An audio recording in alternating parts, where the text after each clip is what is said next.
Olá, meu caro amigo e seguidor. Seja bem-vindo à nossa live diária da Reflexão Matinal, onde eu convido você para irmos em direção ao nosso coração para lá, como jardineiros espirituais, elevar templos às nossas virtudes, fazendo-as crescer, florescer e frutificar, pois são elas que nos alimentam, que nos impulsionam nesta longa jornada em busca da felicidade. Jornada essa que não começou na sua encarnação, não. Já tivemos centenas, milhares de encarnações sobre o planeta, nos 5 continentes também, em todas as raças. Já fomos brancos, negros, amarelos, peles vermelhas. Encarnamos como homem ou como mulher, dependendo da nossa necessidade e da programação encarnatória feita pelos técnicos da espiritualidade, conforme esclarece o Espiritismo, que diz mais. A felicidade tão buscada, tão sonhada, está próxima de nós. Só que para colocá-la dentro do coração tem uma condição. Precisamos arrancar de lá a erva daninha dos vícios e defeitos. Então, nesta segunda-feira, dia 6 de abril, vamos colocar mãos à obra?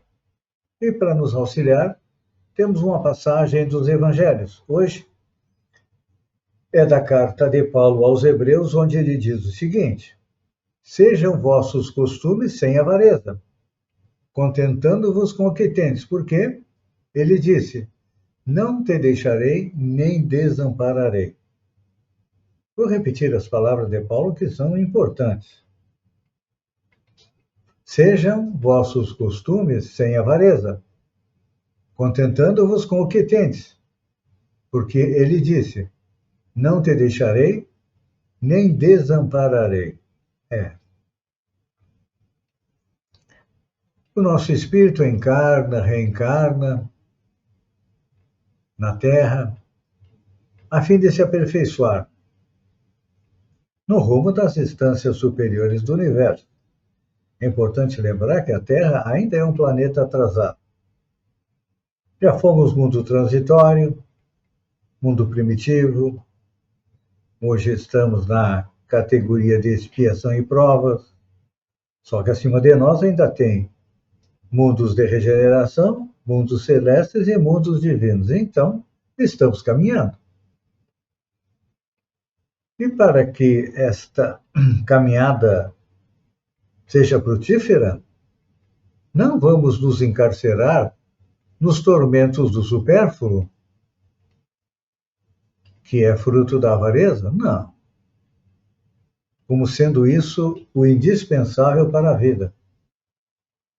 Só que a nossa cegueira espiritual inventa fantasiosas necessidades e que são estimuladas pela propaganda, não é assim? Compre, compre, compre, consuma, consuma, consuma. Pois é. A nossa viagem pela eternidade é como se fosse um pomar. E o dono do pomar só tira a cota compatível com os recursos que ele precisa usar. Não vai colher frutas para botar fora, não é? Então. E o produtor de algodão? É a mesma coisa. Ele vai vestir uma camisa de cada vez. Não significa porque ele produz algodão que ele vai botar 5 camisas, uma sobre a outra. E aí o que acontece? O cultivador e o negociante são abençoados no céu e se libertam dos valores que administram, em louvor do trabalho que dignifica, da educação que eleva, da beneficência que restaura e da fraternidade que sublima. Olhem só. Precisamos trabalhar, precisamos nos educar, precisamos utilizar a beneficência e também a fraternidade. Esse é o mapa da mina, ou essa é a estrada que nos leva à felicidade. Jesus nunca falou em consumir demais. Não. Ele próprio dava o exemplo. Ele não tinha dinheiro, ele não tinha posses, ele não tinha nem um travesseiro, usava uma pedra para dormir. E nós precisamos de nos cercar de supérfluo, porque é isso. Isto é um reflexo da nossa miopia espiritual. Então, como diz Paulo, vamos atender aos nossos deveres. Todos nós temos deveres aqui na Terra. Claro que precisamos ter pensamentos de melhoria financeira também, mas o principal qual é? A elevação espiritual. Então é importante nós nos contentarmos com o que temos. Porque tem gente que gasta toda a vida tentando adquirir mais e mais e mais. E aí, quando parte para a pátria espiritual, ainda está ao lado do caixão, que o espírito não se desprende de imediato, ele percebe o engano. Os parentes não deixaram nem o corpo esfriar e já estão brigando pela herança.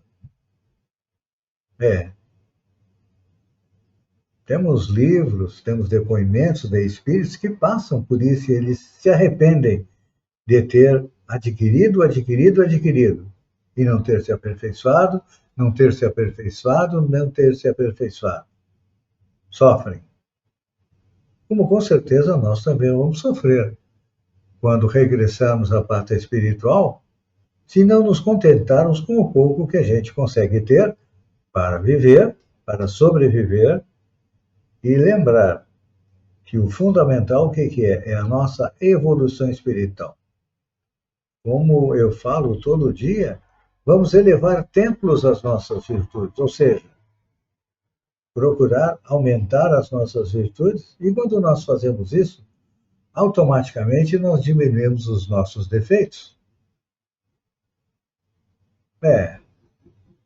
E se a gente olhar a história da humanidade, ainda não se viu homem no mundo cercado de tesouros infrutíferos que se livrasse tão somente por isso das vezes que rege o sofrimento, a enfermidade, a velhice e a morte. Não importa seja pobre, rico, paupérrimo ou riquíssimo, o sofrimento alcança todo mundo. A enfermidade também. A velhice não adianta fazer procedimentos para parecer jovem, e chega uma hora em que a morte nos visita. Então, o que fazer? Vamos respeitar os princípios divinos. Porque Jesus disse, não te deixarei nem desampararei. Só que quando ele fala isso, ele está se referindo não à evolução material, aquisição de bens materiais, não. Ele está se referindo à aquisição dos bens espirituais. Por isso temos que trabalhar o pouquinho de virtude que nós temos, o pouquinho de qualidade que nós temos que cultivar, aumentar, e ao mesmo tempo arrancar a erva daninha dos vícios e defeitos que estão enraizados muito fundo do nosso coração. Então, no momento que Jesus perceber que nós estamos fazendo isso, aí ele vai chegar e vai dizer, olha, não te deixo nem te desamparo. Mas ele respeita o nosso livre-arbítrio. Se quisermos viver para o mundo, não tem problema. Nós temos a eternidade pela frente. Claro que a partir do momento que a gente vive somente para o mundo, para as coisas materiais, quando chegamos na pátria espiritual, a consciência nos cobra. E as oportunidades ficam mais difíceis. Mas se ao contrário, utilizarmos de maneira correta os bens materiais para o nosso aperfeiçoamento espiritual, com certeza, quando chegamos na pátria espiritual, encontraremos, se não Jesus, seus emissários para nos receber e nos felicitar por termos tido uma encarnação produtiva. Pense nisso e até amanhã, no amanhecer, com mais uma reflexão matinal. Um beijo no coração e até lá, então.